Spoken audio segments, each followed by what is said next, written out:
guddida samafalka ee masiibooyinka ka dhacay xeebaha gobolka Sanaag ayaa maanta si rasmi ah ugu dhawaaqay cadadka lacageed ee soo ururiyeen iyo tirada qoysaska deeqdaasi la gaarsiinayo waxayna guddidani sheegeen in xukuumadda Soomaaliland haba yaraatay ka qayb qaadan gurmadka qaybtii ay xukuumadda ku lahayd dadkii masiibooyinka ku haleeleen xeebaha gobolka Sanaag waxaana faahfaahin ka bixiyay deeqdaasi ururkaasi soo gaadhay iyo ilaha ay ka soo galeen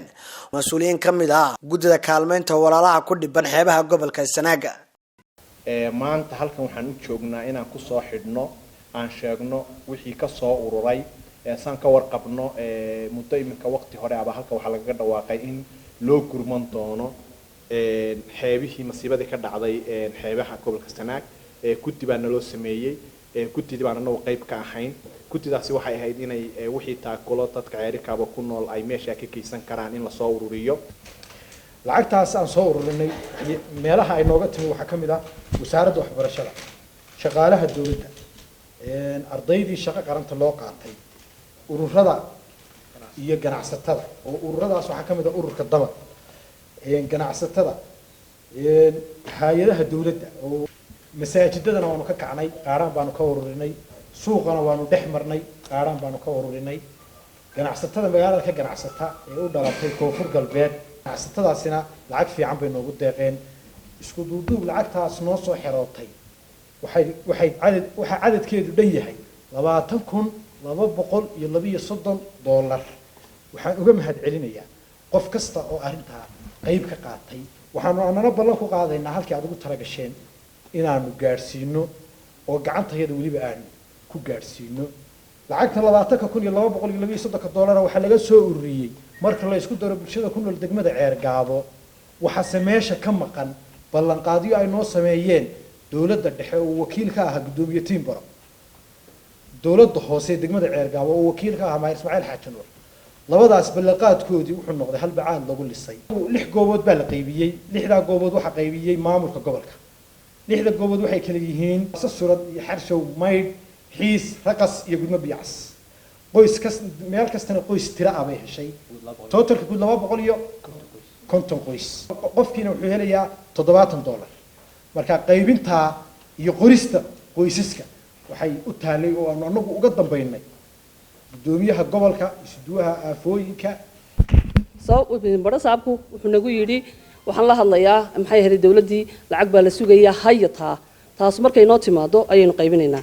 labada bilood aad ogtihiin maalintan xaraashka soo galay wadna garanaysaan ilaa maanta lacagta kor baanu hayn haddaan gudidanahay waxaan aad uga xumahay dawladda Soomaaliland oo diiday inay ka soo qayb gasho gurmadka xeebaha ee gobolka Sanaag oo ka gacan taagatay tirina anagu waxba uma hayno shicibka reer Sanaag waxaan leeyahay iyadoo dhibaatadaas idinku dhacday iyadoo dhibaatada la cilaamiyay muddo hadda laga joogo 2 bilood ku dhawaad markii hawshu idinku dhacday dawladdiina Soomaaliland waxa la leeyahay jawaab oo laga hayaa ma jirto badbanta uga xumahay kelmadeedana waxaan gudbinayaa dawladda sare waxaan aad iyo aad ugu mahadnaqayaa dadweynaha reer Ceergaabo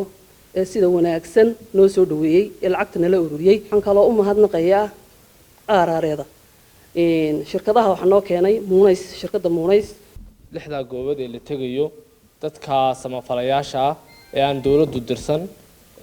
mushahar aan qaadanayn aan dawladda xil ka sugeen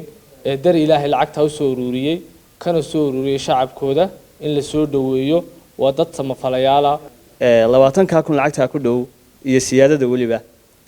dawlad sare kama iman hay'ado kama iman samafal waa barnaamij iyo lacag ka soo baxday oo ka timi magaalada Ceergaabo gudaheeda waxa mahad gaar mudan in la yiraahdo barakallahu fiikum wa jazaakumullahu khayr la yiraahdo dhalinyaradii u istaagtay barnaamijka ee muddadii dhowrka bilood ahayd iminka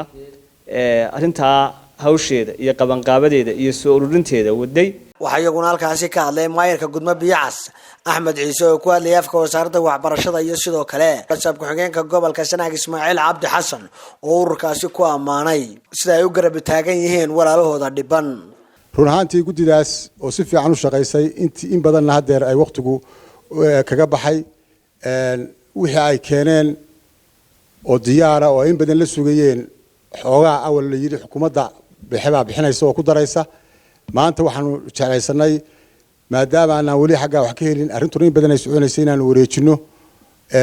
oo u wareejino 6 goobood 6 goobood oo aan ugu talagalay xeebaha oo intii ugu liitay dhibaatadu gaadhay ay tahay 6 goobood waa 250 qoys 250 ka qoys waxay helayaan qofkiiba uu helayaa $70 oo lacaga run ahaantii tiinkaas iyaga qaadaya hawsha iyaga farta ka saaraya waxaanu jecel lahay run ahaantii goobaha ay tagayaan ay marayaan ama wadooyinka ay marayaan tiinkaas tubracaadka u shaqeynaya reer Sanaag in ay Barkhad Maxamuud Geedi bulshada